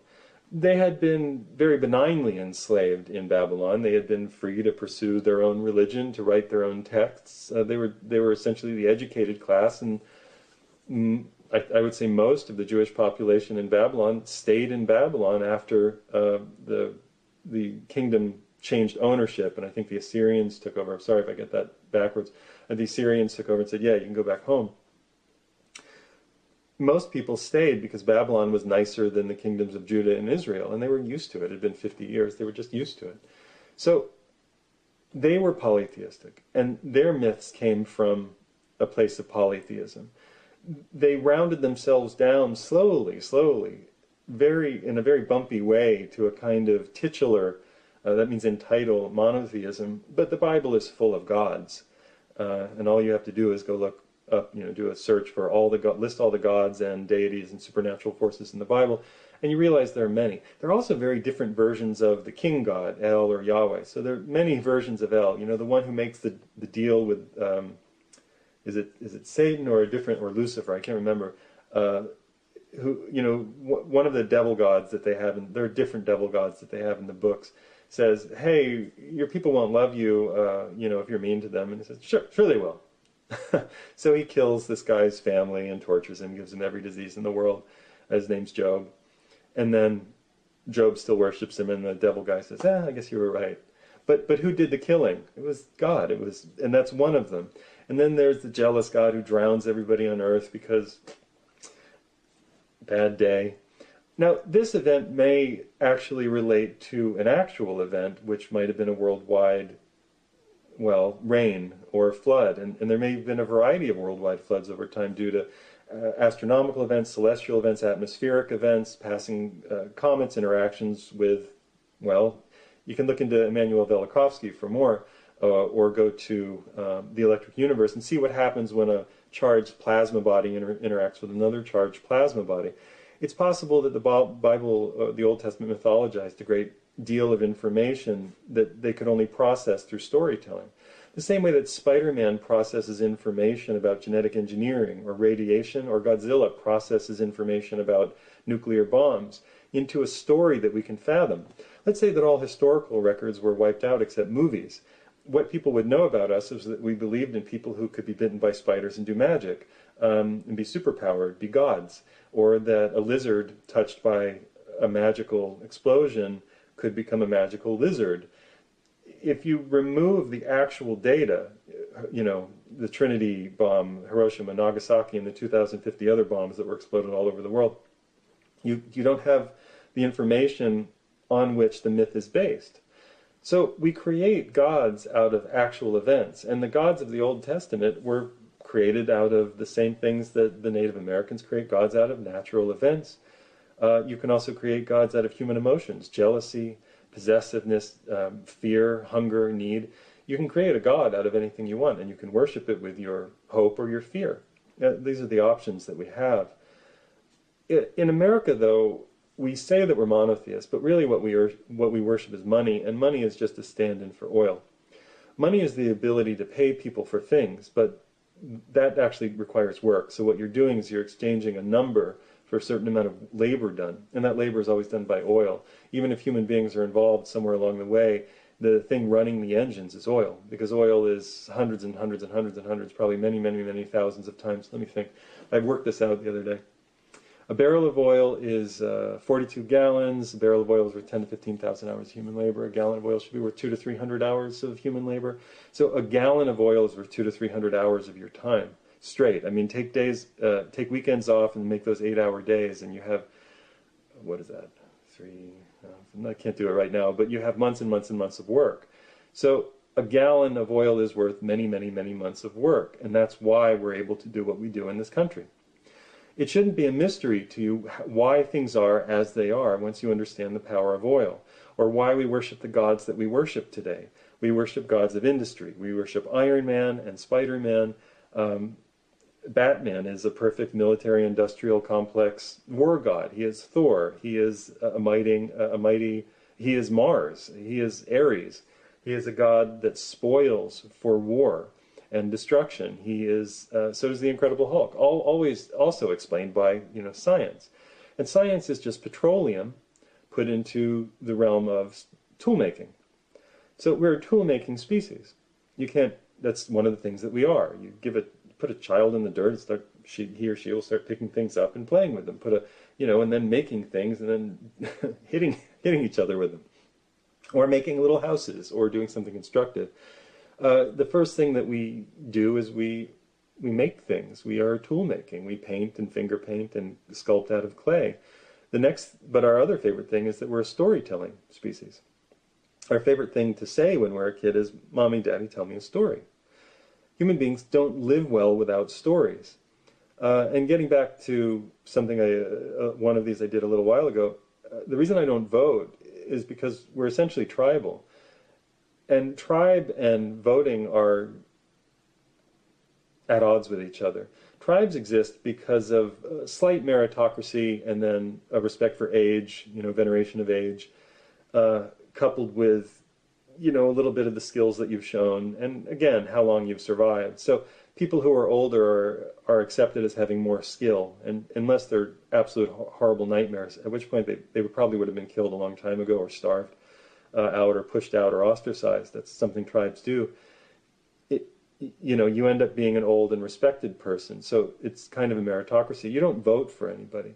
Life is the voting establishment, lifelong voting establishment. That's what you live in a tribe. You can call that democratic, you can call it the silent majority, you can call it whatever you want, but tribes don't need to vote because the people in charge are the people who are the best at the things or the oldest. It doesn't mean that they make the wisest decisions. Sometimes they're up against obstacles that they can't reason or fathom through, because there's another aspect of humanity that we don't really like to talk about. We're storytellers. We need a certain amount of gestalt or psychological release to feel okay. Our psyche is very, very burdened by the things that we go through and experience. We're not really good at handling life without having it fictionalized before our eyes. That's what our gods are. It's not that the universe isn't alive and magical, or it's not that it's explainable by science, because it's not. But the gods that we create, that we name, have far more to do with the things that we can't understand about ourselves than they do about the cosmos. My name is Liam Sheff. My book is Official Stories. This is American Heretic. If you enjoy these messages, please put a couple dollars into the PayPal.